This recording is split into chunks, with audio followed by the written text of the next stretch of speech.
صفحہ نمبر 101 خانم جان۔ خانم لکھنؤ کی طوائف تھی۔ امراؤ جان کو جب دلاور نے 125 روپے میں فروخت کیا تو امراؤ جان کی دی ہوئی تفصیل کے مطابق ان کا سن قریباً 50 برس کا تھا۔ کیا شاندار بڑھیا تھی، رنگ سانولا تھا، مگر ایسی بھاری بھرکم جامع زیب عورت دیکھی نہ سنی۔ بالوں کی آگے لٹیں بالکل سفید تھیں، ان کے چہرے پر بھلی معلوم ہوتی تھیں۔ محمل کا دوپٹہ سفید کیسا باریک چنا ہوا تھا کہ شاید بڑے بڑے ہاتھوں میں موٹے موٹے سونے کے کڑے کلائیوں میں پھنسے ہوئے۔ اس دن کی صورت خانم کی آج تک مجھے یاد ہے۔ پلنگڑی سے لگی ہوئی قالین پر بیٹھی ہیں، کنول روشن ہے، بڑا سا پاندان آگے کھلا ہوا رکھا ہے، سامنے ایک سانولی سی لڑکی بسم اللہ جان ناچ رہی ہے۔ ہمارے جانے کے بعد ناچ موقوف ہوا، سب لوگ کمرے میں چلے گئے اور میری خریداری کی بات شروع ہوئی۔ حالانکہ سودا پہلے سے طے ہو چکا تھا۔ بقول خورشید الاسلام خانم میں جمال کم ہے اور جلال زیادہ ہے۔ ان کی عقل شاطر ہے، وہ اپنے ماحول اور زمانہ کی نبض سے واقف ہے، مگر اس کا درد محسوس نہیں کرتی، اس سے فائدہ اٹھاتی ہیں اور اسے اپنا مرکب بناتی ہیں۔ ان میں زبردست قوت ارادی، ضبط اور توازن ہے۔ دوسروں کی مسکینی سے خوش ہوتی ہیں کیونکہ خود ان میں اس کی بڑی کمی ہے۔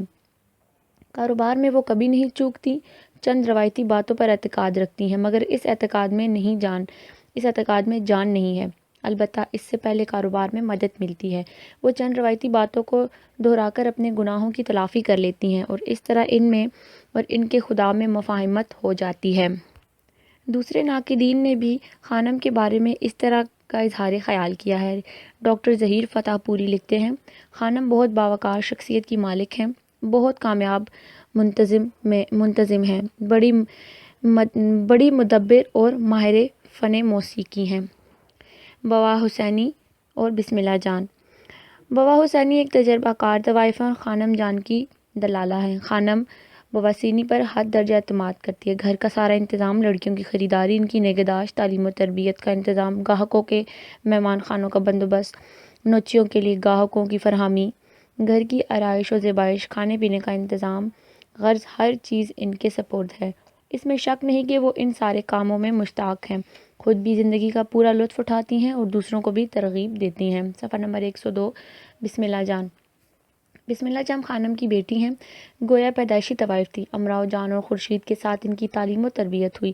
کاروبار میں اپنی خانم کے ہم قدم تھی، شکل و صورت بھی اچھی تھی، کھلتا ہوا سانولا رنگ، کتابی چہرہ، ستواں ناک، بڑی آنکھیں، سیاہ پتلیاں، جھریر بدن، بوٹا سا قد، پہن اوڑھ کر دلہن بن جاتی تھی۔ خانم کی بیٹی ہونے کے سبب ان کی قدر و منزلت یوں بھی دوسروں سے زیادہ تھی۔ چنانچہ بسم اللہ کی مسی جس دھوم دھام سے ہوئی، کسی کی نہیں ہوئی۔ خانم نے دل کھول کر خرچ کیا۔ بسم اللہ جان چونکہ ایک تجربہ کار طوائف کی بیٹی تھی، اسی لیے پیشے کے فن میں طاق تھیں۔ کسی کو اپنے بناؤ سنگھار سے، کسی کو حسن و جمال سے، کسی کو میٹھی میٹھی باتوں سے اور کسی کو روب و دب سے اپنا بنایا رکھتی تھیں اور عیش اڑانے کا کوئی موقع ہاتھ سے جانے نہ دیتی تھیں۔ نواب سلطان مرزا مردانہ کرداروں میں سب سے زیادہ جاذب نظر کردار نواب سلطان مرزا ہیں اور فیض علی فیضو کے ہیں۔ دونوں الگ الگ طبیعتوں کی نمائندگی کرتے ہیں۔ نواب سلطان اس معاشرے کی آخری نشانی تھے جو کسی وقت زندہ تھا اور اب دم توڑ رہا تھا۔ اس کا تعلق ایک شائستہ اور کھاتے پیتے گھرانے سے تھا۔ امراؤ جان کے بیان کے مطابق نواب سلطان صاحب بہت کم سخن بھولے بھالے آدمی تھے۔ سن 18-19 برس کا بسم اللہ کا گنبد میں پرورش پائی تھی۔ ماں باپ کے دباؤ میں تھے، دنیا کے دجل فریب سے آگاہ نہ تھے۔ رسوا نے ناول میں نواب سلطان کو بڑے چاؤ اور محبت کے ساتھ پیش کیا ہے۔ کبھی کبھی تو خیال آتا تھا کہ رسوا نے نواب سلطان کے روپ میں خود اپنے آپ کو پیش کر دیا ہے، مگر ایسا نہیں ہے۔ نواب سلطان میں فطری سادگی اور شرمیلا پن جو مردانگی کے احترام سے پیدا ہوتا تھا، ان میں جرأت بھی ہے، مگر وہ حد درجہ مطاعت ہیں۔ انہیں فنون لطیفہ کا ستھرا مذاق مگر جھوٹی تعریفیں پسند نہیں تھیں۔ وہ اپنی اندرونی قوت پر بھروسہ کیے رکھتے تھے اور انہیں کسی دوسرے سہارے کی ضرورت نہیں تھی۔ ان میں ظاہری حسن کے ساتھ ساتھ روحانی پاکیزگی بھی شامل تھی اور وہ اسے آلودہ ہوتے دیکھنا پسند نہیں کرتے تھے۔ وہ غیر معمولی نہیں تھے، اپنے معاصرین سے بہت مختلف تھے، ان لوگوں کے ساتھ مرنا نہیں چاہتے تھے جن کی موت اور زندگی دونوں شرمندہ ہیں۔ صفحہ نمبر 103۔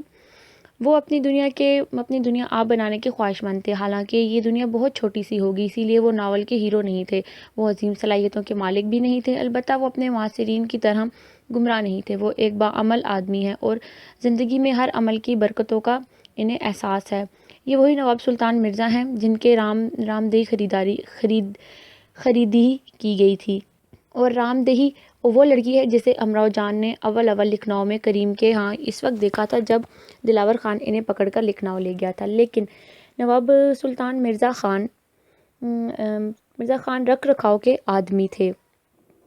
نواب سلطان کو نئی زندگی کا، یعنی اس زندگی کا جو انگریزی علمبرداری کی سبب بہت جلد سارے برصغیر کو گرفت کر لینے والی تھی، پورا احساس تھا کہ وہ زندگی کی نئی قدروں کو خوش آمدید کہنے کو تیار رہیں گے۔ ان میں ہمت اور جرأت بھی تھی۔ امراؤ جان ادا کے ہاں یہاں خان صاحب کے اچانک داخل ہونے پر نواب صاحب نے اس نظم و ضبط اور ساتھ ساتھ غیظ و غضب کا مظاہرہ کیا، وہ ان کی سنجیدگی اور جوان مردی دونوں پر دلالت کرتا ہے۔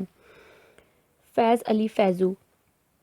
فیض علی سے ہمارا اولین تعارف خانم کے گھر میں امراؤ جان ادا کی معرفت ہوا۔ فیض علی امراؤ جان ادا کے یہاں پہر ڈیڑھ پہر رات گئے آتے تھے اور کئی آدھی رات کو کبھی پچھلے پہر اٹھ کر جاتے تھے۔ امراؤ جان ادا ان کی خواہشات نے گرویدہ بنا دیا تھا، چنانچہ وہ بے تابی سے فیض علی کا انتظار کرتی تھیں۔ فیض علی کے کرتوت ایسے تھے کہ چوری میں پکڑے گئے، ذلیل ہوئے، لیکن یوں چھوڑ دیے گئے کہ طوال شہران کے گروہ ڈرتے تھے اور لحاظ بھی کرتے تھے۔ اب انہوں نے امراؤ جان کو خانم کے گھر سے اڑانا چاہا۔ پہلے تو امراؤ نے انکار کیا، لیکن آخرکار آمادہ ہو گئی۔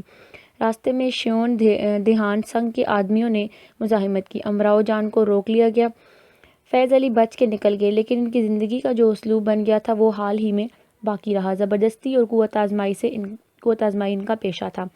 اپنے زور بازو کی روٹی کھاتے تھے اور اسی کو کمائی سے رنڈی بازی کرتے تھے۔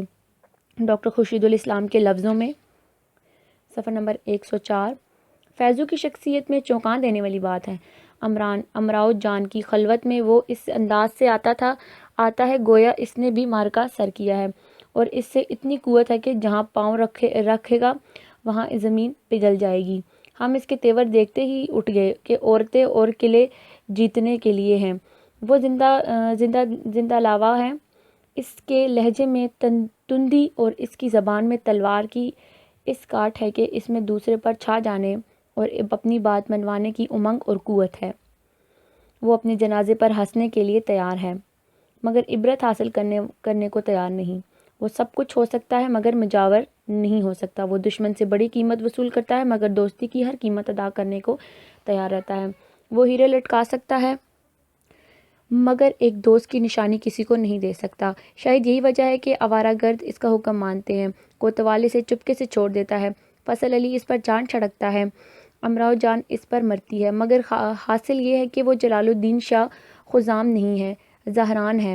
وہ زندہ ہے مگر تباہ کن ہے، وہ عظیم ہے مگر گمراہ ہے۔ ہم اس کے سائے میں پناہ لے سکتے ہیں مگر اس کے سائے کا اعتبار نہیں۔ وہ غدر برپا ہو سکتا ہے، انقلاب نہیں لا سکتا۔ یوں سمجھنا چاہیے کہ فیضو علامت ہے اس سماجی افراتفری، سیاسی بدنظمی اور معاشرتی بدحالی کی جو اودھ سے اور دہلی کے زوال کے بعد برصغیر کے گوشے گوشے میں پھیلی ہوئی تھی، اور جس کی لاٹھی اس کی بھینس کے مصادق صرف قوت کے زور پر منمانی کرنے کی آزادی تھی۔ گوہر مرزا نواب سلطان علی کے واشتہ بنو ڈومنی کے بیٹے تھے۔ اگرچہ نواب صاحب اور بنوں سے ترک تعلق ہو چکا تھا مگر نواب صاحب 10 روپے ماہوار گوہر مرزا کی پرورش کر لیے دیتے تھے۔ بنو ڈومنی قاضی کے باغ میں رہنے والی تھی، وہیں بوا حسینی کے بھائی کا گھر تھا، کھڑکی درمیان میں تھی۔ شوہر مرزا بچپن ہی سے ذات شریر تھے، سارے محلے کا ناک میں دم کر رکھا تھا۔ محلے کی مسجد میں مولوی صاحب کے پاس بھیجے گئے، وہاں بھی انہوں نے وہ کرتوت دکھائی کہ مولوی صاحب نے ایک دن مار کر ان کا منہ لال کر دیا۔ گوہر مرزا منہ بسورتے ہوئے گھر آئے۔ اس وقت بنو کے پاس بوا حسینی بیٹھی تھی۔ ان کو گوہر مرزا پر ترس آیا اور اسے خانم کے گھر تعلیم و تربیت کے لیے لے گئے۔ آئیں اور مکتب میں مولوی صاحب کے سپرد کر دیا گیا۔ یہاں بھی گوہر مرزا کی شرارتیں نہ گئیں۔ امراؤ جان کے لفظوں میں مکتب میں مجھے سمیت 3 لڑکیاں تھیں اور 1 لڑکا تھا۔ گوہر مرزا حد کا شریر اور بدذات سب لڑکیوں کو چھیڑا کرتا تھا، کسی کو منہ چڑھا دیا کرتا تھا، کسی کی چٹکی لے لیا کرتا تھا، کسی کی چوٹی پکڑ کر کھینچ لیتا تھا، اس کے مارے ناک میں دم تھا۔ صفحہ نمبر 105۔ اوپر امراؤ جان ادا کے کرداروں کا تذکرہ قدرے تفصیل سے کیا گیا ہے۔ ناول کے بہت اہم کردار ہیں۔ ناول کی فضا پر شروع سے آخر تک کسی طور پر چھائے رہتے ہیں، لیکن ان کے علاوہ بھی بہت سے کردار ہیں۔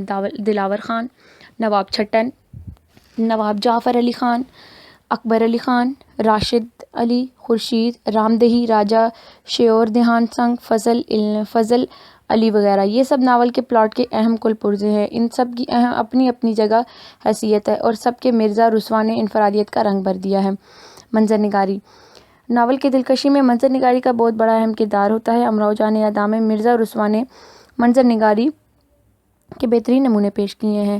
ایک باکمال ناول نگار محض اشیاء اور مظاہر فطرت کی منظر کشی تک ہی خود کو محدود نہیں رکھتا، بلکہ وہ فرد کی داخلی کیفیات اور خارجی احوال کو بھی اس عمدگی میں بیان کرتا ہے کہ اس کے مخصوص عہد کے تمدن اور معاشرے کی ایک تصویر ہماری آنکھوں کے سامنے گھومنے لگتی ہے۔ ذیل کا اقتباس دیکھیے، اس میں ایک فرد کی ذہنی کیفیت کی صاف عکاسی ہو رہی ہے۔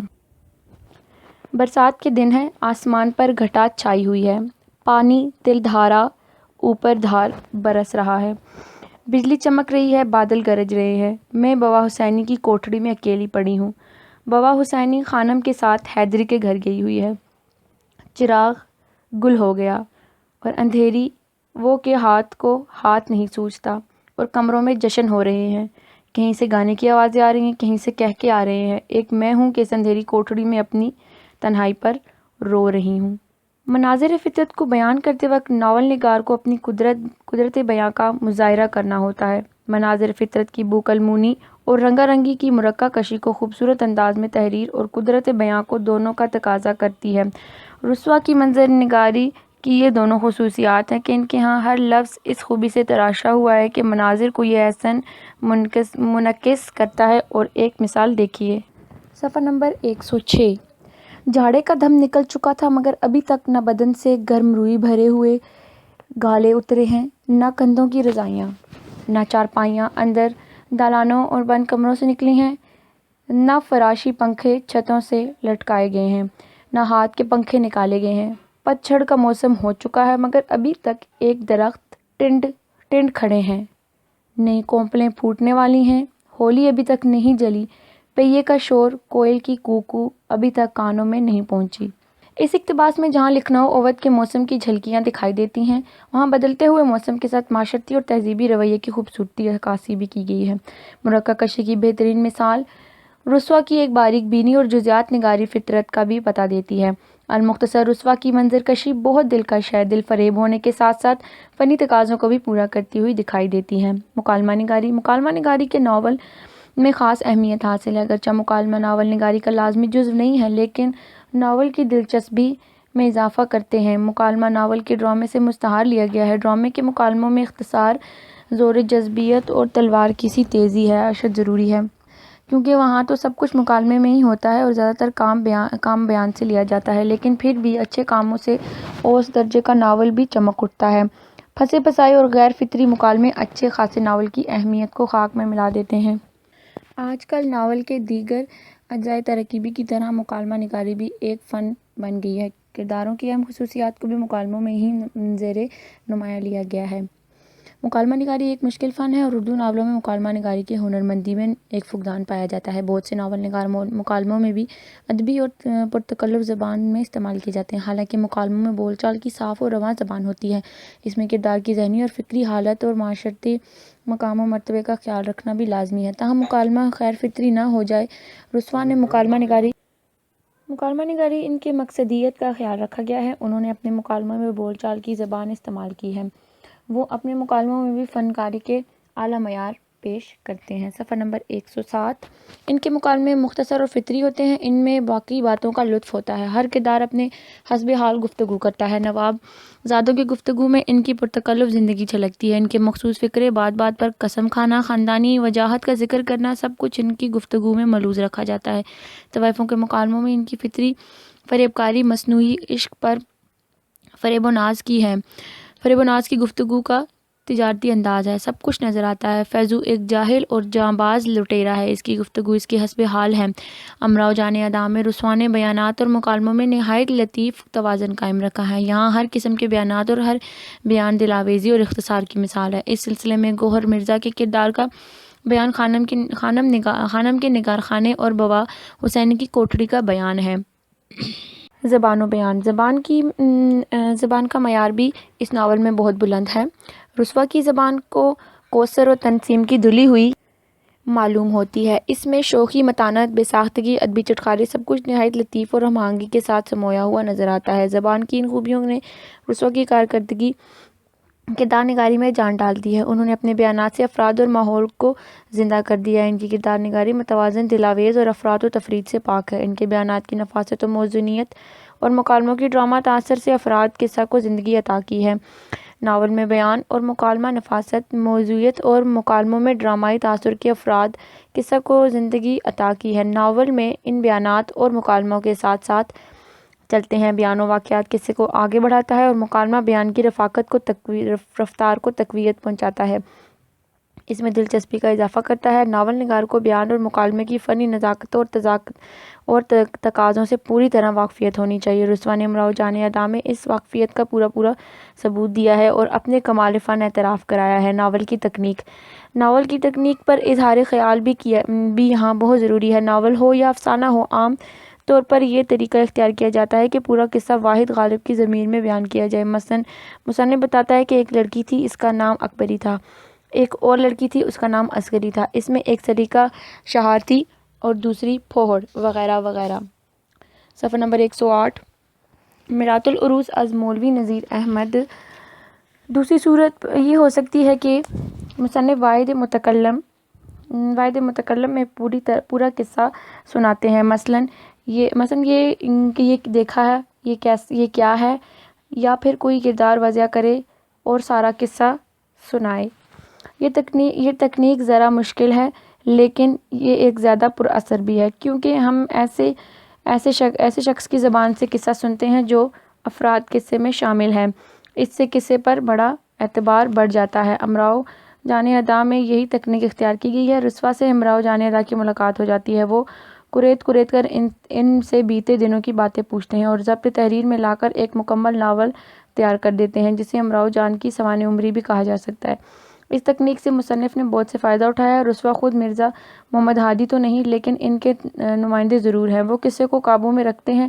بعض مقامات ایسے آتے ہیں کہ امراؤ جان اگر اپنے ماضی کے قصے بے کم و کاست کہیں تو بے حیائی کہلائیں گے، ایسے موقعوں پر رسوا کریت کر اظہار کر کے ان سے بہت کچھ معلوم کر لیتے ہیں۔ بعض مقامات پر ایسے بھی ہیں جہاں امراؤ جان کو اپنی فطری طور پر بہت کچھ کہنا چاہیے، لیکن اس سے ناول کو آگے بڑھانے میں مدد نہیں مل سکتی۔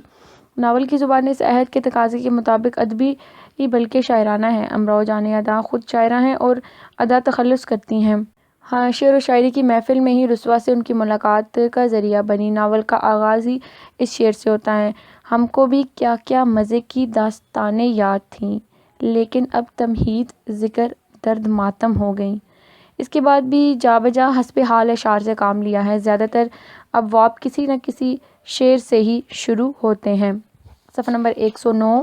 فکری جائزہ۔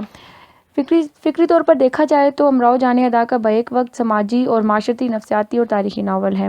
ناول نگار کے اس ناول میں انتہائی فکر انگیز حالات و واقعات پیش کیے ہیں۔ یہ ایسے حالات ہیں جن کے اندر ہمیں سماجی اور معاشرتی حقائق کے ساتھ ساتھ معاشرے اور سماج میں رہنے والے لوگوں کی نفسیات اور جذبات کا بھی اظہار نظر آ رہا ہے۔ اس ناول میں جہاں نہ گفتہ با حالات اور واقعات پیش کیے گئے ہیں، وہیں یہ حالات و واقعات جن لوگوں کو درپیش ہیں، ان کے دھڑکتے دل سوچیں آتی ہیں، آتی جاتی اور ٹوٹتی سانسیں، خدشات، تجربات، اپنے احساسات اور جذبات کے ساتھ ساتھ انتہائی مؤثر انداز میں پیش کیے گئے ہیں۔ یہ ایک سچا اور حقیقی ناول ہے جو اپنے وقت کے معاشرے کی ایک مکمل تصویر کی حیثیت رکھتا ہے۔ یہی وجہ ہے کہ ناول نگار نے کہانی کے انداز میں معاشرے اور سماج کی عکاسی کرتے ہوئے طوائفوں کے کوٹھے کو مرکز بنا کر پڑھنے والوں کو بھی وہیں بٹھا دیا ہے۔ پورے لکھنؤ کے در و دیوار کو اور گلی کوچے دکھائے گئے ہیں۔ طوائفوں کا یہ بالاخانہ ایسا مقام ہے جہاں سے ہم پورے معاشرے کا نظارہ کر سکتے ہیں۔ سب سے پہلے یہی کہ بہت سے شریف گھرانوں کی امراؤ جان جیسی بچیاں اغوا کر کے اپنے دام کھڑے کرنے کی غرض سے گناہ کے دلدل میں دھکیلی جا رہی ہیں، جہاں تک وہ تمام عمر کا جھٹکارا حاصل نہیں کر سکتے۔ امراؤ جان کے علاوہ رام دیہی آبادی جان اور خورشید جان در حقیقت ایسی بے شمار لڑکیوں کی نمائندگی کرتی ہیں جنہیں اغوا کر کے اونے پونے داموں طوائفوں کے ہاتھ بیچ دیا جاتا ہے۔ ان سے سب بخوبی اندازہ لگا سکتے ہیں کہ اس وقت پردہ فروشی کا ایک باقاعدہ نظام تھا۔ معاشرتی، سماجی اور حقیقت نگاری کا قرض ادا کرتے ہوئے ناول نگار نے یہ حقیقت ثابت کر دکھائی کہ اس وقت لکھنوی معاشرت میں طوائفوں کو بنیادی حیثیت حاصل ہے۔ طوائف مالدار لوگوں کی ایک لازمی ضرورت تھی، اسی سوسائٹی کا اٹوٹ انگ سمجھا جاتا تھا۔ طوائف کے ہاں آنا جانا اور اپنی دانشتہ بنا کر رکھنا فخر اور نمود و نمائش کا درجہ رکھتا تھا۔ اس زمانے کے لکھنؤ سماج میں طوائف کا وجود ایک مقبول فیشن کی حیثیت اختیار کرتا تھا۔ یہی وجہ ہے کہ ناول کی فضا میں ان گنت نوابیں اور خوانین طوائفوں کے درباروں میں سجدہ ریزی کرتے تھے۔ اس میں 18-19 سال کے نوجوان نوابوں سے لے کر 70 برس کے نواب جعفر خان جیسے قمر خمیدہ اور سفید ریش نواب بھی نظر آتے تھے۔ صفحہ نمبر 110۔ نوابوں جوانوں میں نواب چھبن، راشد علی راشد اور نواب سلطان پیش تھے۔ نواب سلطان ایسے لوگوں کی نمائندگی کرتے دکھائی دیتے ہیں جو منافق قسم کی سفید پوش ہوتے تھے اور دنیا کی نظروں سے چھپ کر گناہ کرنا پسند کرتے تھے تاکہ شرافت کا لبادہ بھی نہ اترے اور نفسانی خواہشات کی تکمیل بھی نہ ہو۔ ناول نگار نے یہ بات ثابت کر دکھائی ہے کہ پورا معاشرہ ایک طرح سے طوائف کا بالاخانہ بنا ہوا ہے۔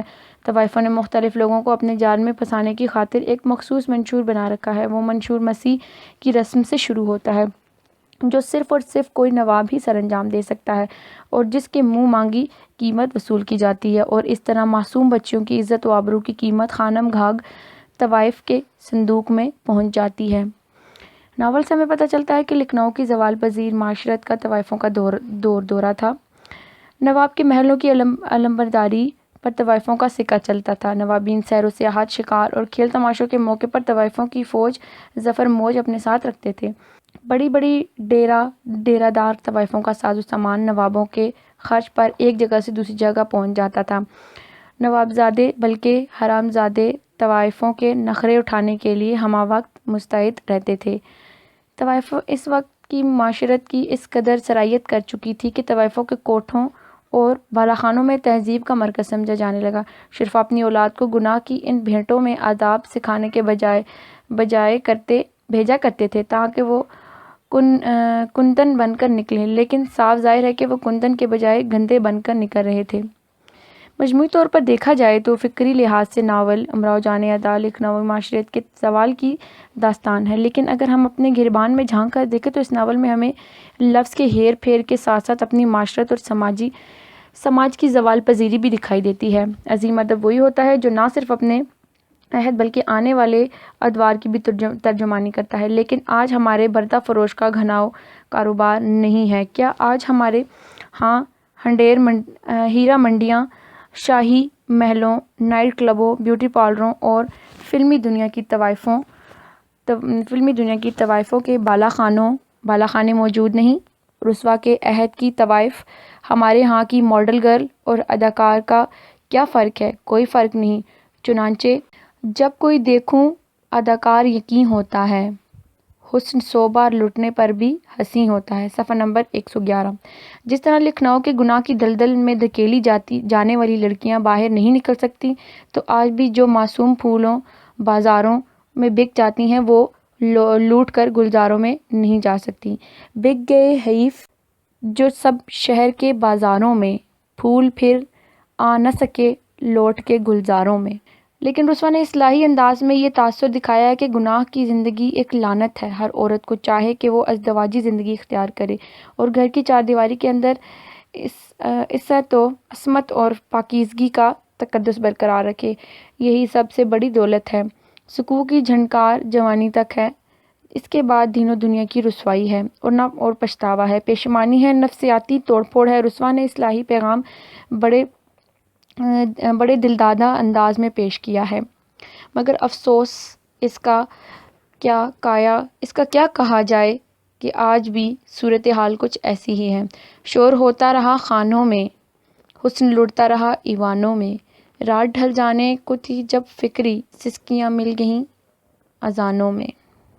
مجموعی جائزہ امراؤ جان ادا اردو کا ایک ایسا ناول ہے جس میں فنکاری کا کوئی پہلو نظر انداز نہیں ہوا۔ پلاٹ، کردار نگاری، مکالمات، منظر نگاری، طرز ادا، غرض ہر لحاظ سے یہ ایک شاہکار ناول ہے۔ اردو ناول کے نامور نقاد کی تعریف میں یوں رطب اللسان ہیں: علی عباس حسینی اردو ادب کا کوہ نور کہتے ہیں، ڈاکٹر خورشید الاسلام نے اسے خاصے کی چیز کہا ہے اور ڈاکٹر حسن فاروقی نے اسے اردو میں یورپین فنکاری کا سب سے اہم معجزہ قرار دیا ہے۔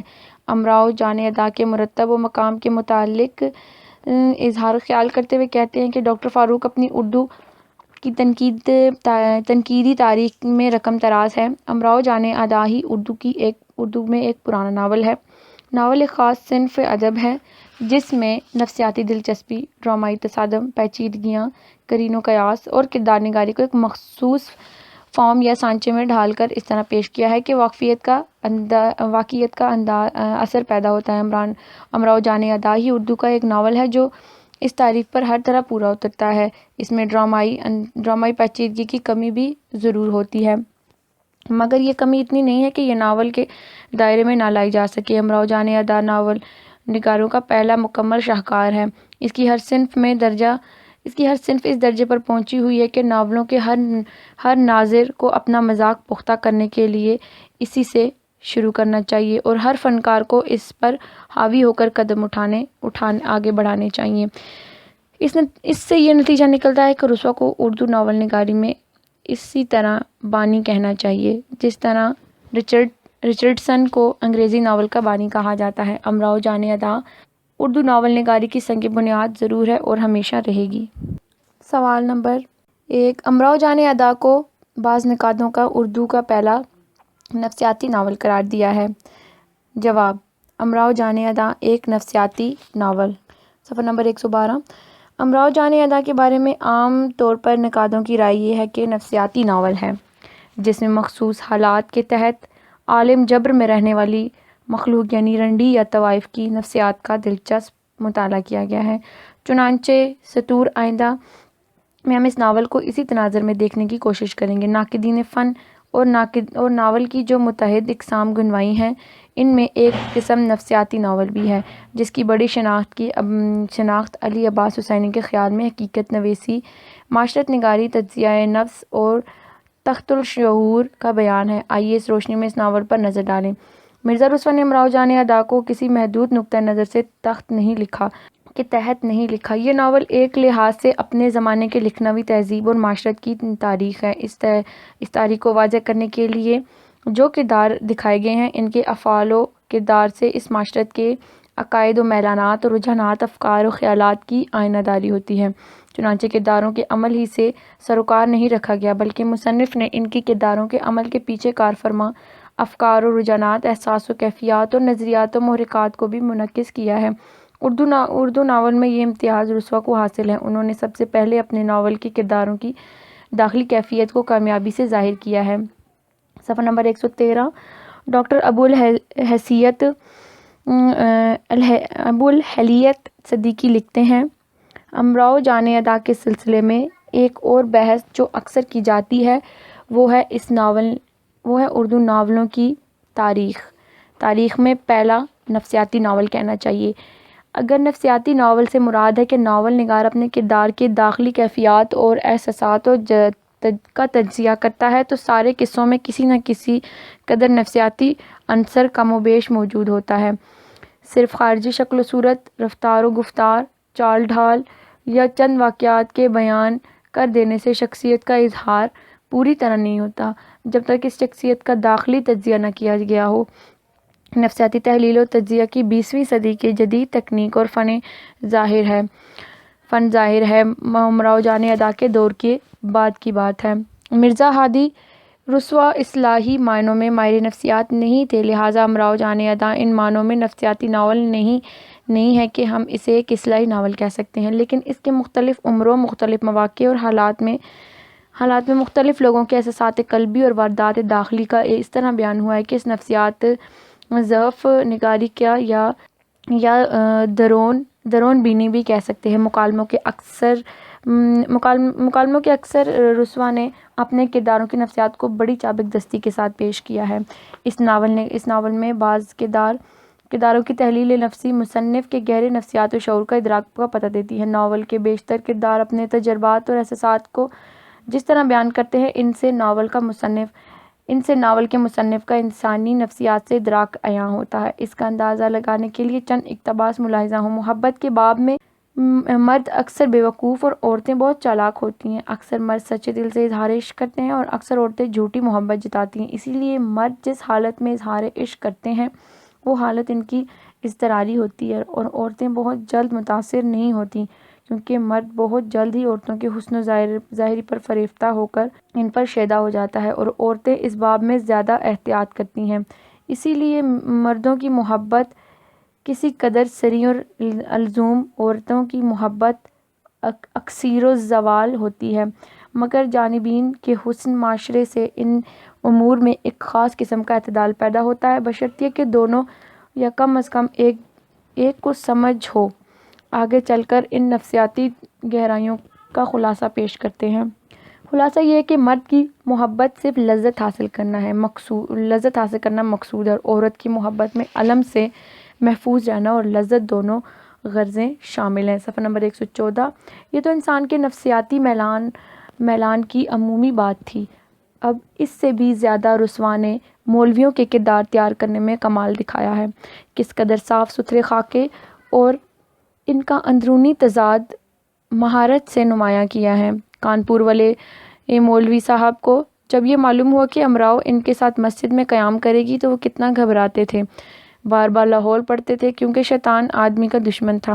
اس وقت سے ڈرتے رہنا چاہیے، اور اس وقت بھی شیطان ان سے دشمنی کر رہا تھا۔ وہ امراؤ جان ادا سے ہم کلام تھے، حالانکہ یہ مولوی صاحب جن کا سر منڈایا ہوا تھا اور تہ باندھا ہوئے تھے، البتہ ابتدا میں امراؤ کو دیکھ کر خوش ہوئے تھے، کیونکہ وہ سمجھتے تھے کہ یہ طاق بھرنے آئی ہیں۔ امراؤ کے ارادے سے وہ متنفر نہیں تھے، بلکہ ان شیطان کی دشمنی سے ڈر لگ رہا تھا۔ پھر بھی طوائف کی لگاوٹ کی باتوں سے ان کو ہکا بکا کر دیا اور وہ دام فریق میں آ گئے۔ اسی طرح ان کو بار بار لاہور پڑھنے کی ضرورت پڑ رہی تھی۔ کتنی اچھی تحلیل نفسی رسوا نے امراؤ جان کے مکالموں میں اس ذہن و فکر کو پڑھنے کی کوشش کی ہے۔ انہیں امراؤ کے حسن ظاہری سے زیادہ اس کے ذہن، اس کے تجربے اور اس کے ادبی ذوق میں دلچسپی ہے۔ یہ کہہ کر پڑھے لکھوں کی ایسی بیجا شرم نہیں چاہیے، اس کے حسن کی تعریف بھی کر جاتے ہیں، اس کے ساتھ ہنستے بھی ہیں، اور اہم مشاہدات کی ماہر نفسیات کی حیثیت سے نکتہ چینی بھی کر جاتے ہیں۔ بسم اللہ خان کے عاشق تو نواب صاحب خالی گرا ہو گئے تھے، تو ان کا مصاحب جانثار حسنو بسم اللہ کو اپنے دامن میں چھپانے کے لیے آ بیٹھا۔ بسم اللہ کی حقیقت سے واقف تھی۔ ہنسو اپنی مالداری کے بڑے بول کر بسم اللہ کو اپنا بنانے کی کوشش کرتا تھا۔ بسم اللہ کی تحقیر کے جواب میں ان کڑوں کی جوڑی آگے کر دی۔ بسم اللہ نے ہنسو کا مکالمہ انسانی نفسیات کی تحلیل کی اردو میں بہترین مثال ہے۔ رسوا کے مکالمے میں بھی خوب ہیں، اور ان مکالموں کے ذریعے تحلیل نفسی بھی خوب ہیں۔ پروفیسر احسن فاروقی اس سلسلے میں فرماتے ہیں، صفحہ نمبر 115۔ امراؤ کا فیضو کے ساتھ بھاگنا ایک ایسا پیچیدہ نفسیاتی عمل ہے جس میں واقعی ہونے میں کوئی شک نہیں ہے، مگر جس کی تہ تک امراؤ پہنچ سکی وہ نہ رسوا ہے۔ دونوں کچھ منطقی اور عام نفسیاتی اصول سے سرکت کو سمجھنے کی کوشش کرتے ہیں، مگر صاف ظاہر ہوتا ہے کہ امراء بھی امراؤ انجمن اور الجھی ہوئی نفسیات و جذباتی حالات سے مرزا صاحب تو واقف ہے، مگر اس کو اعلیٰ نفسیاتی تحلیل عکس کشی کے ساتھ پیش نہیں کر سکتے جو ہمیں یورپ کے بہترین ناول نگاروں میں ملتی ہے۔ لاشعور کی تحلیل سے وہ بالکل ناواقف ہیں، کیونکہ ان کو یا تو علوم النفسیات اور نفسیات کے سستے اصولوں کا علم ہے، یا ان کے ناولوں میں جنہوں نے اردو میں ترجمے کیے ہیں۔ اگر وہ اعلیٰ ناول نگاروں سے واقف ہے تو یہ کمی ان کے ہاں کبھی نہیں رہ جاتی۔ گویا منطق اور نفسیات میں مرزا کا عالم سطحی اور تجربہ ہے اس قسم کے ناولوں تک محدود ہے انہوں نے مالی مشکلات پر قابو پانے کے لیے ترجمے کیے ہیں۔ وہ تحلیل نفسی کے فن سے کما ہوکا آگاہ نہ تھے۔ پروفیسر احسن فاروقی اپنے نقطۂ نگاہ کی مزید وضاحت کے لیے امراؤ جان ادا کے ایک واقعے کو موضوع بناتے ہوئے لکھتے ہیں: اس طرح امراؤ جب کانپور پہنچ گئی اور فیضو کو گرفتار جانے دیکھ چکی ہے اور ایک مسجد میں داخل ہوتی ہے، اس وقت ان کا مولانا کو بتانا اور ان پر ہنسنا بھی ایک عجیب و پیچیدہ نفسیاتی حرکت ہے۔ اس کی بابت رسوا سوال کرتے ہیں کہ ہنسنے کی کیا ضرورت تھی، اور امراؤ محض یہ بتاتی ہے کہ مولانا کی شکل ایسی تھی جس پر ہنسی آ گئی۔ یہ بھی کتنی سطح منطقی ہے، کتنی سطحی تحلیل نفسیات ہے کہ اس اہم موقع پر رسوا کے یہاں اعلیٰ تخلیقی قوتوں کی کمی محسوس ہوئی، جن کی بنا پر دنیا کے بہترین ناول نگار اپنی تخلیقوں کو تعجب انگیزی کی زندگی دیتے ہیں۔ ڈاکٹر احسن فاروقی نے اوپر دیے گئے اقتباس میں یہ بات ثابت کرنے کی کوشش کی ہے کہ مرزا رسوا امراؤ جان ادا کے کردار کی تحلیل نفسی کرنے میں کامیاب نہیں ہو سکے۔ وہ پیچیدہ نفسیاتی مسائل کے زیر اثر کرداروں کے عمل اور رد عمل کی منطقی اور نفسیاتی توجہ کرنے میں کامیاب رہے۔ مگر جب امراؤ اپنے وطن فیض آباد میں آباد ہوئی تو ایک دن اسی کے گھر میں مجرا کرنے کے لیے بلایا جس میں وہ پیدا ہوئی تھی۔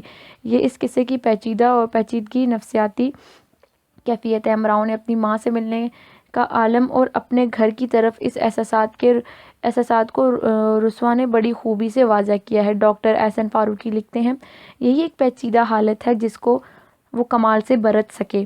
ناول بھر میں یہی ایک مقام ہے جہاں امراؤ اپنی پوری فطرت زندہ ہو گئی۔ مرزا رسوا اور ناول نگاری کا فن، یہیں ڈاکٹر احسن فاروقی لکھتے ہیں، اس قصے کی تمام دلچسپیاں نفسیاتی ہیں، اس لیے وہ ادبی چیز ہے۔ عزیز طلبہ، یہ آڈیو ریکارڈنگ آپ کے لیے ہیومینیٹیرین ڈیولپمنٹ آرگنائزیشن ایبٹ آباد کے ذریعے اہتمام کی گئی۔ ہیومینیٹیرین ڈیولپمنٹ آرگنائزیشن ایبٹ آباد 2011 سے اپنی مدد آپ کے تحت صحت، تعلیم اور معاشی خود مختاری کے شعبوں میں بہتری کے لیے کوشاں ہے۔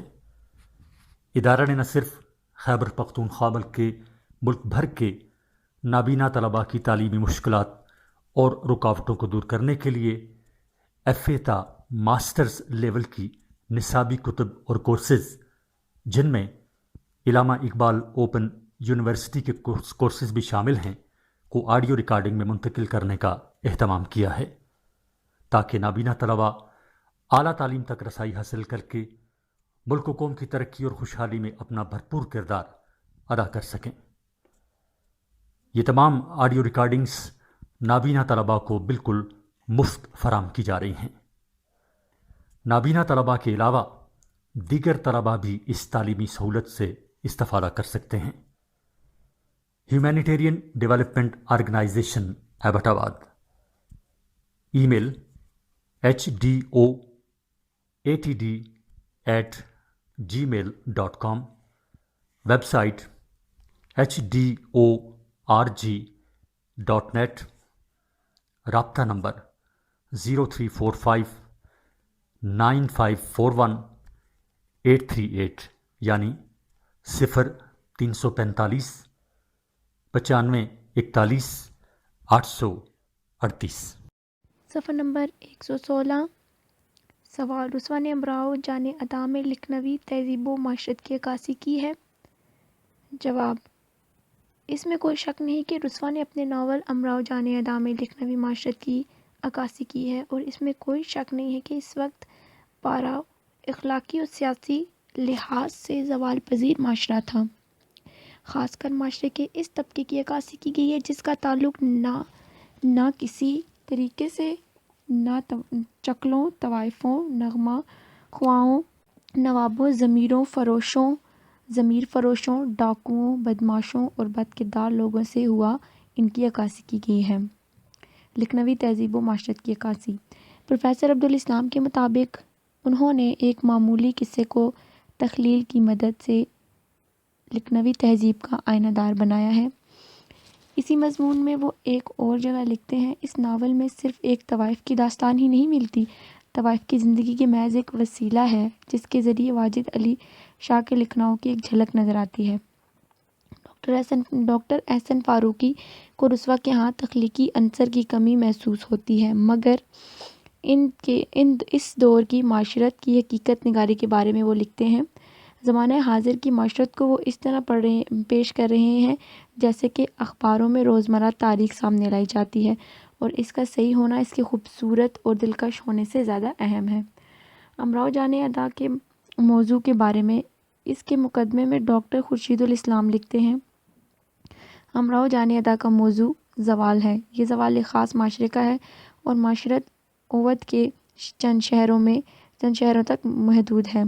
فرمان فتح پوری پروفیسر عبدالاسلام کے نظریے کی حمایت میں لکھتے ہیں، اس ناول کا مقصد خاص امراؤ جان ادا کی سرگزشت بیان کرنا نہیں بلکہ اس کے بہانے اپنے عہد کے معاشرتی اور سماجی زندگی کی عکاسی ہے۔ ڈاکٹر میمونہ انصاری لکھتی ہیں، صفحہ نمبر 117، مرزا نے اپنے ناولوں کا مواد لکھنؤ کی معاشرت و زندگی سے لیا ہے۔ انہوں نے یہاں کے شریف زادوں، ان کے مصاحبوں، جلیسوں، ذات شریفوں یعنی سفید پوشوں، لفنگوں، طوائفوں، شریف زادوں اور بیگمات کو اپنے ناولوں میں ہیرو اور ہیروئن بنایا ہے اور سادگی، صفائی اور سیدھے سادے انداز میں پیش کیا ہے۔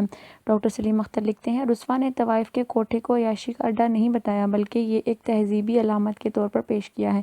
لکھنؤ میں طوائفوں کا ایک جداگانہ دبستان تھی اور یہ ناول اسی دبستان کے اجڑنے کا قصہ ہے، مگر اس انداز میں پیش کیا گیا ہے کہ اس کوٹھے پر آنے والے مختلف افراد اپنی انفرادی حیثیت سے قطع نظر اپنے مخصوص طبقہ کے نشان اور ترجمان بھی بن جاتے ہیں۔ یوں خانم کا کوٹھا چھوٹے پیمانے پر لکھنؤ بن جاتا ہے۔ زوال اودھ۔ مرزا نے امراؤ جان ادا میں لکھنوی تہذیب اور معاشرت کے جس پہلو کو سامنے لایا ہے اس کا تعلق اس شہر کی عیاشی کے متعلق ہے۔ یہ اودھ کے معاشرے کے انحطاط اور زوال کا پہلو ہے۔ طوائف کی زندگی کے بارے میں بہت سے ناول لکھے گئے ہیں۔ اس کا سلسلہ نشتر سے شروع ہوتا ہے اور زمانہ حال تک طوائفوں ادیبوں کا دل پسند موضوع رہا ہے۔ پریم چند نے بھی بازار حسن لکھ کر اپنا حصہ ڈالا ہے۔ قاضی عبدالغفار نے طوائف کی زندگی کو محض ایک فلسفی اور ناول نگاروں کی خاص نگاہ سے دیکھا ہے، اس کے خیر و شر سے اسے کوئی تعلق نہیں۔ شام اودھ میں لکھنؤ کے خاص طبقے کی زندگی بڑی چابک دستی اور کامیابی سے پیش کی گئی ہے، بلکہ واجد علی شاہ نے لکھنؤ کی تہذیبی جھلک کو اردو داستانوں میں ایک نظریاتی اور آج کے دور میں آگ کا دریا میں قرۃ العین حیدر نے اودھ کی زوال پذیر تہذیب کی پیش کی ہے۔ سرشار کا یہی کام طوالت سے کیا گیا ہے۔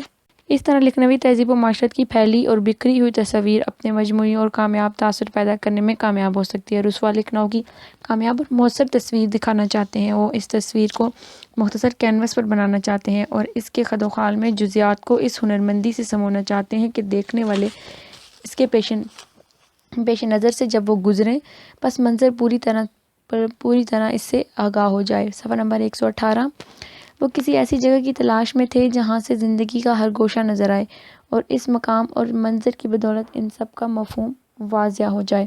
چنانچہ زوال پذیر معاشرے کے مطالعے کے لیے انہوں نے خانم کے نگار خانے کو مناسب سمجھا۔ حقیقت یہ ہے کہ اس مقصد کے لیے اور کوئی منظر اور مقام اتنا موزوں نہیں ہو سکتا۔ جاگیردارانہ نظام۔ طوائف لکھنؤ کے جاگیردارانہ نظام کا ایک اہم ترین حصہ تھی کہ ترکہ میں بے شمار دولت اور جاگیردارانہ تہذیب و روایات پانے والے نوابوں اور نوابزادوں کے لیے وقت گزاری کا ایک اہم مشغلہ تھی۔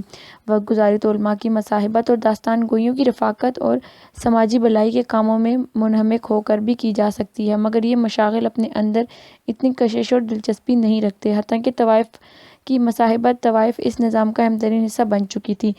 شریف زادے ان کوٹھوں پر آداب محفل سیکھنے آتے اور تہذیب کی تکمیل کے لیے جاتے تھے۔ اس ناول سے پتہ چلتا ہے کہ امراء نے نجی معاملات میں بھی ان سے مدد لی ہے۔ سوزخوانی کے ذریعے مذہبی تقریب بھی ان کا عمل داخل ہے۔ ان کے کوٹھوں پر نہ تو فنون لطیفہ رقص ہے اور نہ ہی موسیقی کا درس دینے والے لوگ آتے ہیں، بلکہ دینی تعلیم کے لیے علماء دین بھی آتے تھے۔ غریب طبقے کا تعلق اس طبقے سے اس حد تک تھا کہ وہ میلوں ٹھیلوں میں طوائف کو دلچسپ تماشا پیش کریں گے۔ وہ امراؤ جان جیسی تعلیم یافتہ اور مہذب طوائف کے چہروں کو دیکھ کر نفسیات بینی کا شوق پورا کریں۔ لکھنؤ کی اسی طوائف کے ہاں آپ کو ہر قسم اور ہر عمر کے لوگ نظر آئیں گے۔ شریف زادے، مولوی، مکتا بزرگ، چھٹے ہوئے شہدے، ڈاکو، ڈومنیوں کے لڑکے، چری مار زمانے کے مکر و فریب سے ناواقف نوجوان، جہاں دیدہ بزرگ جن کا سن کر شریف سطر کو پہنچ چکا ہو۔ یہ نہیں، یہاں کے باپ بیٹوں کی بھی ایک ہی وقت مدیر بھیڑ بھی ہو جاتی ہے۔ اس طرح دریا کوزے میں بند کرنے کے لیے صرف خانم کا کوٹھا ہی موزوں تھا۔ ابو لہب سے بھرپور زندگی۔ امراؤ جان ادا میں وہ لکھنوی تہذیب کے جس پہلو کو پیش کرنا چاہتے تھے، اس کا تعلق اس کے شہر ابو لہو لہب سے بھرپور زندگی ہے۔ یہی زندگی قوموں کے زوال کا باعث ہوتی ہے۔ وہ اس زندگی کی قدروں کو ایک خاص فلسفیانہ اور اخلاقی رویے سے نظر سے پیش کرتے ہیں۔ صفحہ نمبر 119۔ طوائفیں نامحرم اور ناپسندیدہ ہونے کے باوجود یہاں کی مجلسی زندگی اور خانقی زندگی پر حاوی ہیں۔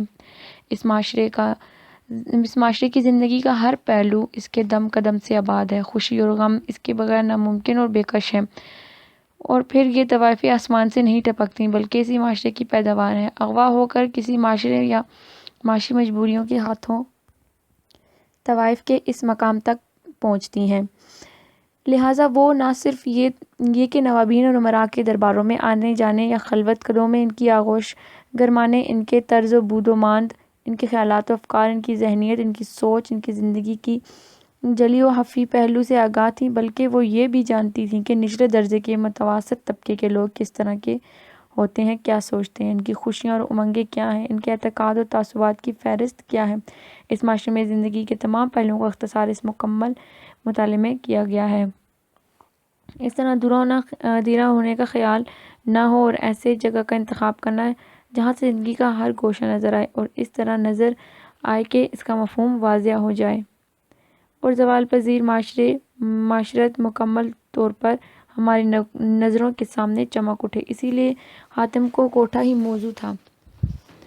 اس نگار خانے رہنے والیوں میں سے امراؤ جان کی موزونیت اس لیے ہے کہ وہ خاندانی طوائف نہ ہوتے ہوئے اس پیشے سے دلی نفرت کرتی تھی، مگر اس کے باوجود وہ طوائف ہی رہتی تھی۔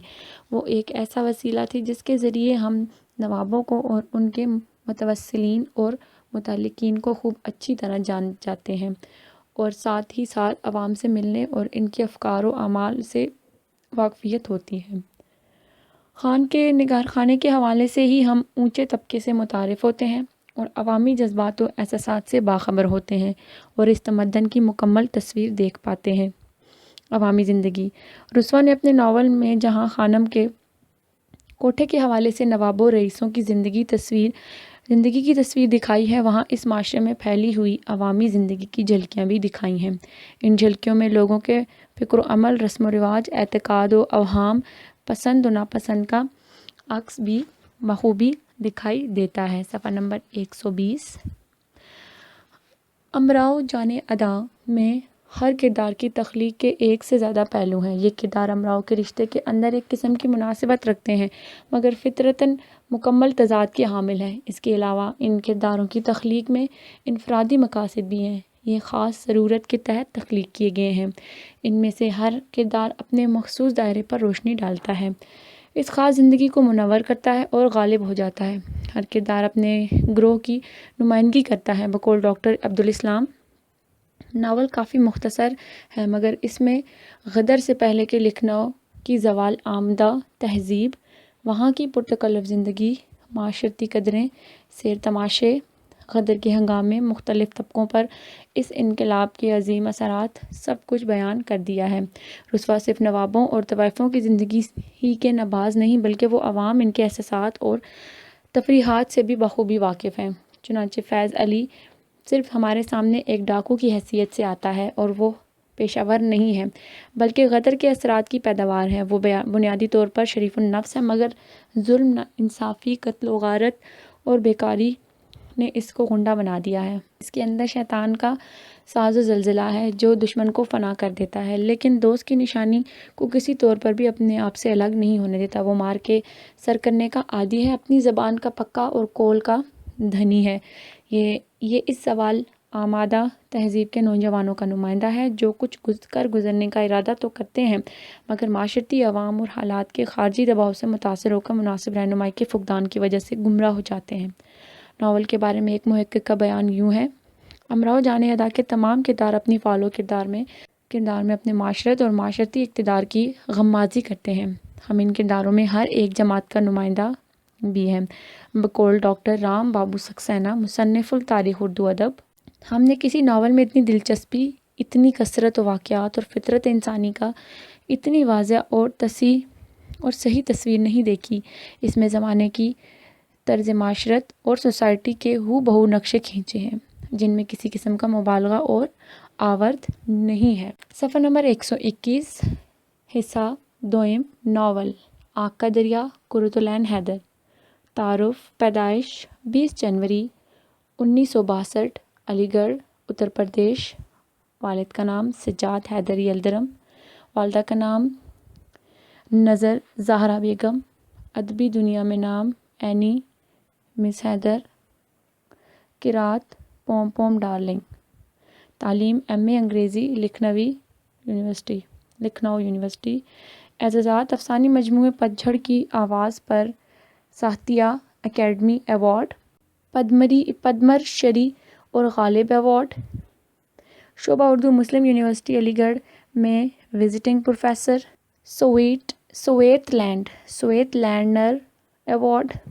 ادبی خدمات پر ہندو کا سب سے بڑا اعزاز گیان پیڈر ایوارڈ دیا گیا۔ میرے بھی صنم خانے پہلا ناول۔ تصنیف: ستاروں سے آگے افسانوں کا مجموعہ۔ سفینہ غم دل، ناول 1952۔ شیشے کا گھر، 12 افسانوں کا مجموعہ، 1954۔ آگ کا دریا، آخری شب کے ہمسفر، ناول 1969۔ کار جہاں دراز ہے، 1977، دوسرا حصہ، 1969۔ پتجھڑ کی آواز، افسانوں کا مجموعہ۔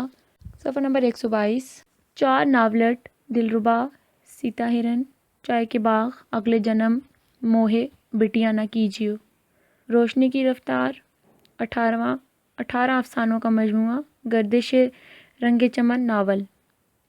آگ کا دریا کا خلاصہ، مولوی نذیر احمد پریم چند تک اور پریم چند سے کرشن چند تک پہنچتے اردو ناول کے ارتقاء کی کئی منزلیں طے کر چکے ہیں اور اس صنف میں ایک مستحکم روایت قائم ہو گئی ہے۔ ایسے میں قرۃ العین حیدر نے اس وادی میں قدم رکھا۔ حیرت نہ ہوتی تھی اگر وہ اپنے کسی پیشرو کے نقش قدم پر چل پڑتی، مگر قرۃ العین میں ایک بلند پایہ فن کا خواب بیدار تھا جس نے اپنا رستہ آپ نکالا اور پچھلوں سے ہٹ کر نکالا۔ ناول کا موضوع، انداز پیش، اسلوب نگارش، ہر معاملے میں ان کی انفرادیت نمایاں تھی۔ ان کے فن میں بہت کچھ ایسا تھا جو دوسروں میں ناپید ہے۔ آگ کا دریا ایک ضخیم ناول ہے جس نے قرۃ العین حیدر کے ناولوں میں سب سے زیادہ شہرت حاصل کی ہے۔ اس ناول کا کینوس اتنا وسیع ہے کہ ہندوستان کی تاریخ و تہذیب کے 2500 سال کو اپنے دامن میں سمیٹے ہوئے ہے۔ یہ طویل داستان ہندوستان کی قدیم تاریخ سے شروع ہو کر تقسیم بعد کے کئی سالوں تک اپنے احاطے میں لے لیتی ہے۔ وقت کا سب سے بڑا توانا کردار اور کی مرکزی خیال ہے کہ آگ کے وقت دریا کی مانند ہے جس میں انسانی وجود بار بار ڈوبتا ہے اور زندگی کا کرب جھیل جھیل کر ابھرتا ہے۔ چنانچہ گوتم اور چمپا سے ہر دور میں قاری کی ملاقات ہوتی ہے۔ ناول کی زبان موضوع کی ضرورت کے مطابق علامتی اور انداز شاعرانہ ہے۔ شعور کی روح اس لمبی داستان کی تہ میں جاری و ساری ہے۔ ناول آگ کا دریا کا تنقیدی مطالعہ۔ شعور کی روح کا استعمال۔ شعور کی روح ذہنی عمل کے بارے میں جدید نفسیاتی کا ایک تصور ہے جو علمی سطح پر امریکی ماہر نفسیات ولیم جیمز کی دریافت ہے۔ صفحہ نمبر 123، اس نظریے کے مطابق انسانی شعور کی ایک سیال چیز ہے ذہن میں تاثرات اور خیالات کے تصورات ایک مسلسل روح کی شکل میں ابھرتے ہیں۔ ان میں بظاہر منطقی ربط نہیں ہوتا، ماضی کی یادیں، حال کے محسوسات اور مستقبل کی توقعات ایک بظاہر اور غیر مربوط طریقے سے انسانی ذہن کے پردوں پر نمودار ہوتے ہیں۔ بقول محمد احسن فاروقی، شعور کی رواداری ناول کا عام طریقہ ہے۔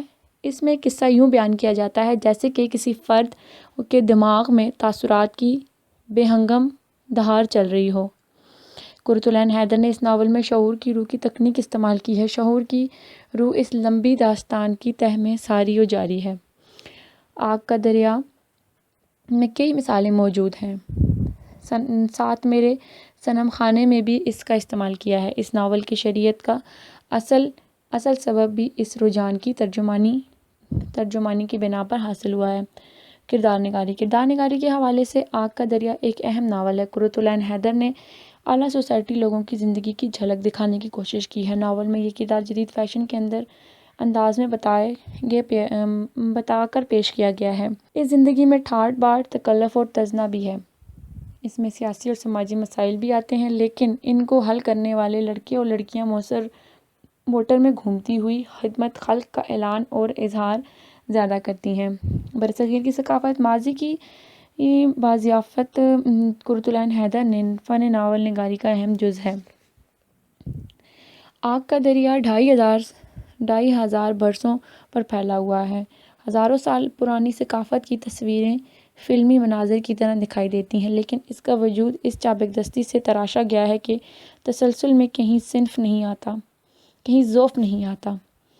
کتاب میں بظاہر ایسی کوئی چیز نظر نہیں آتی جسے عرف عام میں پلاٹ کہا جائے، لیکن مختلف تصویروں میں لپٹے ہوئے ان گنت واقعات میں جنہوں نے اپنی مشترکہ تہذیب و روح کے وسیلے سے ناول میں ایک فطری وحدت پیش کی ہے، اور یہی اس ناول کا پلاٹ ہے۔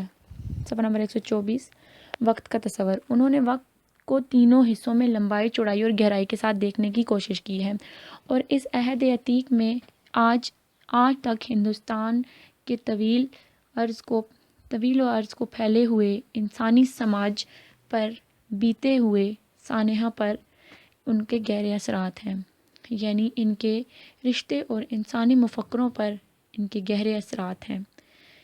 یعنی انسان ماحول کے عمل اور رد عمل کو بڑی فنکارانہ مہارت سے پیش کیا ہے۔ ناول کے کردار جا بجا وقت کے متعلق اپنے خیالات کا اظہار کرتے ہیں۔ ان کے نزدیک وقت ایک ایسی حقیقت ہے جو ازل سے ابد تک دونوں سروں کو ملاتی ہے۔ اس کا تعین کرنے کی ضرورت نہیں ہے، کیونکہ سب کچھ خواب کی طرح گزر جاتا ہے۔ وقت کو مختلف حصوں میں قید کر لیا جاتا ہے، مگر وہ پل پل اس قید کو توڑنا چاہتے ہیں اور چپ چاپ آگے نکل جانا چاہتے ہیں۔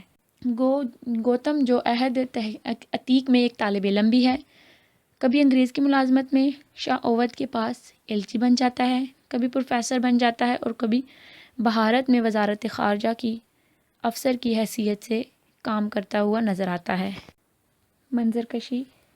قرۃ العین حیدر نے خوبصورت طریقے سے منظر کشی کی ہے، خصوصاً ہر برے جنگل کا منظر جہاں کمال پھرتے پھراتے جا نکلتا ہے۔ اس طرح لکھنؤ کی صبح، دوپہر اور شام کے مناظر غضب کے ہیں۔ لکھنؤ کے شہر کا حال ناول کے انداز میں رقص کا بیان کرتا ہے، اور لکھنوی طوائف چمپا جان کے بالاخانے کی عکاسی اور نہایت اعلیٰ درجے کی ہے۔ مختصر یہ کہا جا سکتا ہے کہ آگ کا دریا مصنفہ کا شاہکار ناول ہے، اردو افسانوی ادب میں ایک نیا قدم ہے۔ ابتدائی حصہ نہایت حسین اور دل فریب ہے۔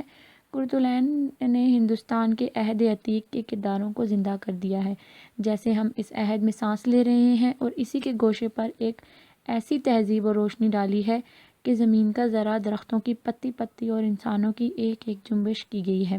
گویا آفتاب بھی ابھی اسی عہد میں اپنے نصف نہار پر چمک رہا ہے۔ ان کی خوبیوں کے علاوہ اس ناول کی اہمیت ایک پہلو بھی ہے کہ اس نے اپنے دور کے کتنے ناول نگاروں کو متاثر کیا ہے اور یہ رجحان ساز ناول قرار پایا ہے۔ صفحہ نمبر 125، اسلوب۔ قرۃ العین کا اسلوب نگارش تمام ناولوں میں یکساں نہیں ہے۔ کہیں شاعرانہ زبان استعمال کی جاتی ہیں اور زیادہ سے زیادہ شعری وسائل کا استعمال کرتی ہیں۔ بعض جگہ تو مصروں، خاص طور پر اقبال کے مصروں کی بھرمار نظر آتی ہے اور کہیں سادہ، سہل اور سلیس زبان دکھائی دیتی ہے۔ عام فہم الفاظ، چھوٹے چھوٹے فقرے اور سادہ اور رواں جملے ان کے مختلف نقدوں میں ہیں۔ قرۃ کے اسلوب نگارش کے بارے میں مختلف رائیوں کا اظہار کیا جاتا ہے۔ وارث علوی نے شاعرانہ زبان کے استعمال کو افسانہ نگاروں کے لیے تباہ کن بتایا ہے اور قرۃ کے طرز نگارش کو فریب بتاتے ہوئے ان کے آرٹ کا سب سے کمزور پہلو ٹھہرایا ہے۔ شمس الرحمن فاروقی کی رائے ہے کہ قرۃ حیدر کا اسلوب اپنی رومان زدی کے باعث نثر کا اچھا اسلوب نہیں ہے، بلکہ اس میں بہت زیادہ سطحیت ہے۔ اس کے برعکس وحید اختر کا خیال ہے کہ اردو فکشن میں اتنی جانداری اور معنی خیز نثر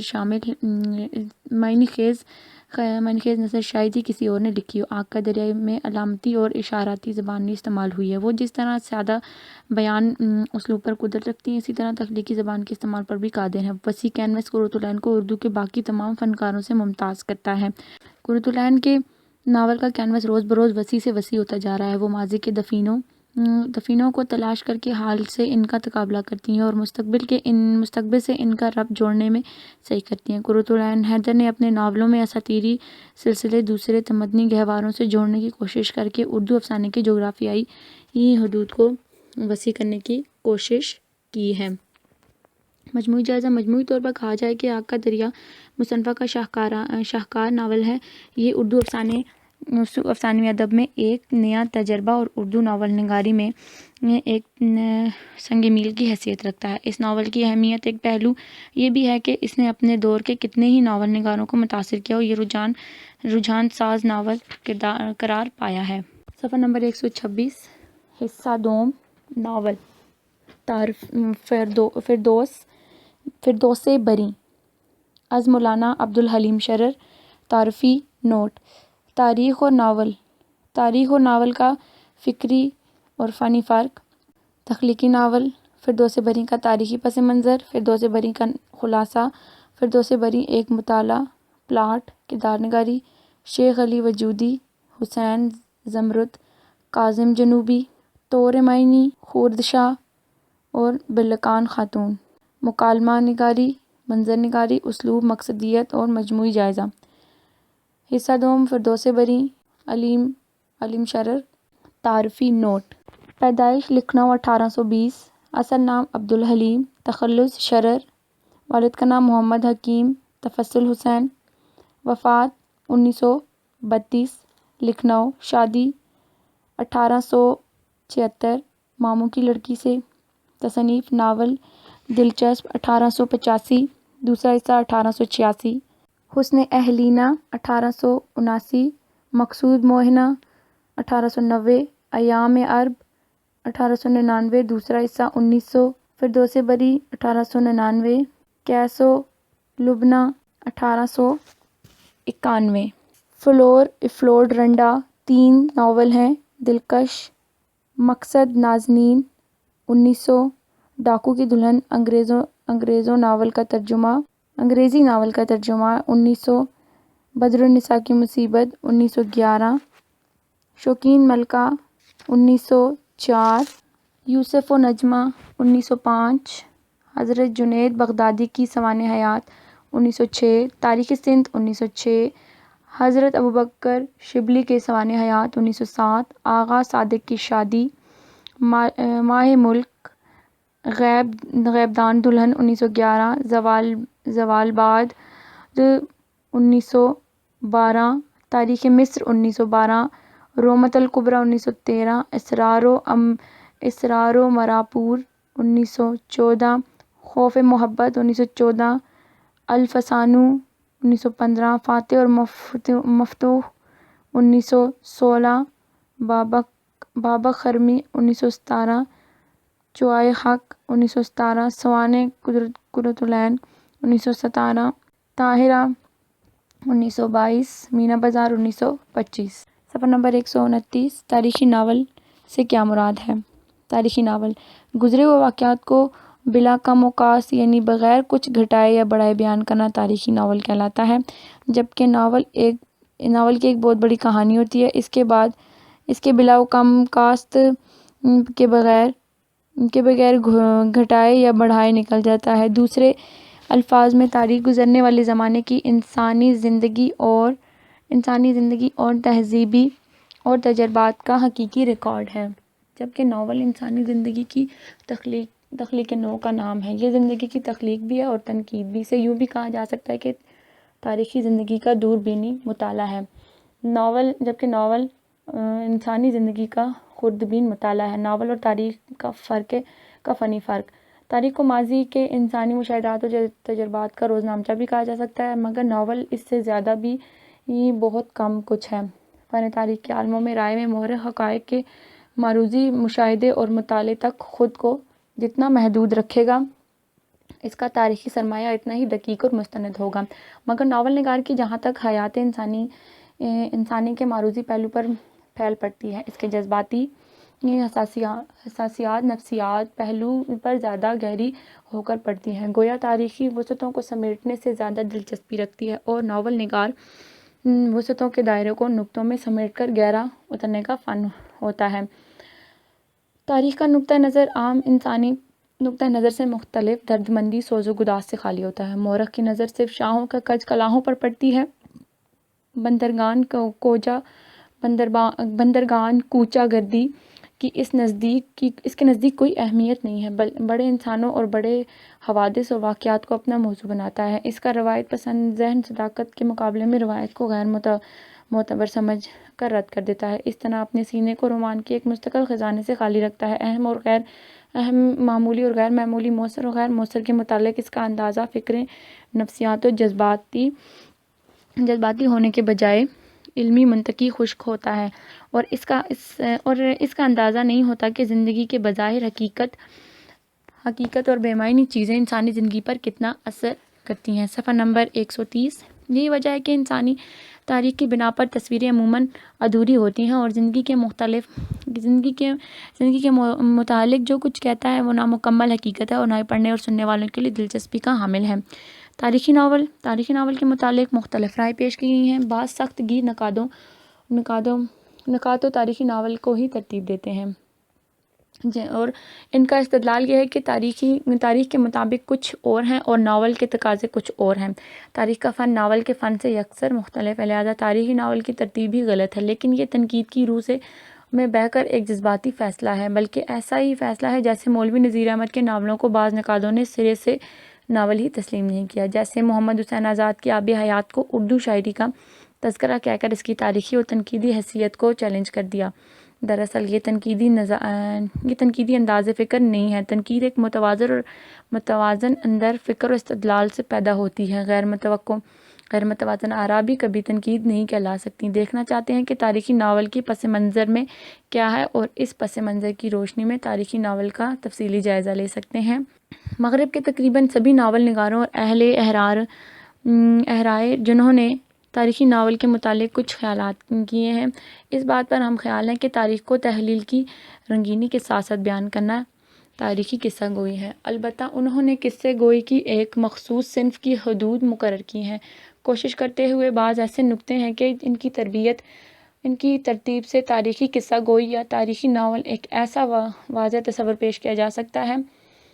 اناطول فرانس کے تاریخی ناول کی تعریف کرتے ہوئے کہتے ہیں کہ یہ ایک جگہ لکھا ہے کہ تاریخی قصہ گوئی ایک فن ہے جو تخلیل کی رہنمائی میں تخلیق ہوتا ہے. انگلستان کے مشہور ناولسٹ آرنڈ بینٹ نے ناول کی اس نوع کے متعلق اپنی رائے کا یوں اظہار کیا ہے: تاریخی ناول ایک ایسا قصہ ہے جس میں ماضی کا ایک عہد دوبارہ جنم لیتا ہے. ان دونوں اقوال کو اگر ایک ترتیب کے ساتھ ملا دیا جائے تو یہ بات یوں سمجھ میں آتی ہے کہ گویا تاریخی ناول ماضی کے کسی عہد کی داستان ہے، جیسے تحلیل کی ایک نئی زندگی ہے. تاریخی ناولوں کو لکھنا کوئی آسان کام نہیں ہے، اسی لیے بہت زیادہ مطالعے کی ضرورت ہوتی ہے. تاریخی ناول کو اپنی کہانی کے ضروری معلومات حاصل کرنے کی خاطر ایک ایسی سرزمین پر قدم رکھنا پڑتا ہے جو اس کی نظر سے اوجھل ہوتے ہیں. صفحہ نمبر 131.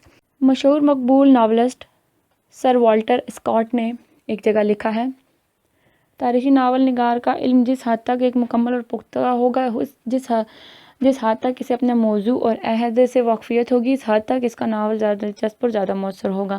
اپنے موضوع اور پس منظر کا عالم جس حد تک دوسرے قصے گوئیوں کے لیے ضروری ہے، اس سے کہیں زیادہ ضروری قصہ گوئی یا ناول نگار کے لیے ہے۔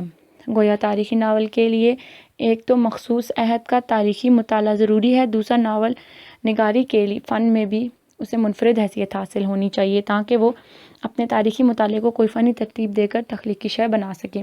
کسی مقام یا کسی وقت جارج ایلیٹ نے اس بات کو یوں کہا ہے: کسی مقام یا کسی وقت کی مکمل مصوری کرنے کے لیے اس مقام یا وقت کی روح کا مقید کرنا ضروری ہے۔ دوسرے ناول نگاروں کے مطابق تاریخی ناول نگار کو اس امر کا خیال بھی رکھنا ضروری ہے کہ ان کی کہانیوں کا انجام تاریخی صداقت اور حقیقت کے خلاف نہ ہو، اور پلاٹ کی ساری منطق کی بنیاد اسی حقیقت کو ابھارنے پر قائم ہو۔ کردار نگاری کے سلسلے میں تاریخی ناول نگار کی کوشش ہوتی ہے کہ قاری کو اپنے اور قصے کے کرداروں کے درمیان قرب کا احساس ہونا چاہیے، بلکہ بعض اوقات ایسا محسوس ہونا چاہیے کہ وہ کرداروں کے تجربے اور عمل سے ان کا شریک اور ان کی جانبازیوں اور سرفروشیوں اور ان کا ہمسفر وہم انا ہے۔ تاریخی ناول نگار اپنے قاری اور کہانی کے کرداروں کے نام بھی کردار کے ماحول میں معاشرت کے مطابق ہونے چاہیے تاکہ اجنبیت محسوس نہ ہو سکے۔ کرداروں کی سیرت کشی کے سلسلے میں مکالموں کو موزوں الفاظ کی استعمال منزل بڑی مشکل ہو جاتی ہے، خاص کر تاریخی ناولوں کے لیے۔ وہ قدیم اور جدید میں ہم آہنگی پیدا کرنے کے لیے اپنے مکالموں کے ایک خاص اسلوب زبان واضح کرتے ہیں۔ صفحہ نمبر 132۔ تاکہ ماضی کا طلسم بھی قائم رہے اور قاری کا ذہن ایک خاص موضوع اور فضا کو تصور کر سکے، اور کردار جو کچھ ان کی سیرتوں اور ذہنوں کیفیتوں کے متعلق مؤثر نتیجہ اخذ کر سکے۔ تاریخی ناول کو فنی تقاضوں کے علاوہ کچھ اور ادبی مقاصد بھی پورے کرنے ہوتے ہیں۔ اول وہ کچھ زمانوں میں ماحول کو جیتا جاگتا ہمارے سامنے لے آتے ہیں، دوسرے کچھ مشہور تاریخی ہستیوں کو اور ان کے رنگوں میں رنگ بھر کر زندہ کر دیتے ہیں، تیسرے کچھ تاریخی واقعات کو اس خوبی سے بیان کرتے ہیں کہ وہ زندہ جاوید ہو جاتے ہیں۔ تاریخی ناول نگار کی کامیابی کا راز ہے کہ وہ اپنے ماضی اور والیانہ نسبت ہو اور اس تاریخ کے اوراق سے مستغرق کہنے کو مزت و سرکار کا سرمایہ جاننے اور اپنے تصور و تخیل کی رنگینی اور حیات آفریں سے مرضی کو نئے سرے سے زندہ کرنے کا ہنر رکھتا ہو۔ اس تاریخی قصے کو گو شوق مطالعہ اور ذوق تاریخی اور فنی کاوش اور بیش از بیش مقابلہ کرتی ہے۔ یہ کسی شوق فضول کی بات نہیں بلکہ جگر و خون ہو تو چشم دل میں بھی ہوتی ہے نظر پیدا کرنے والا معاملہ ہے۔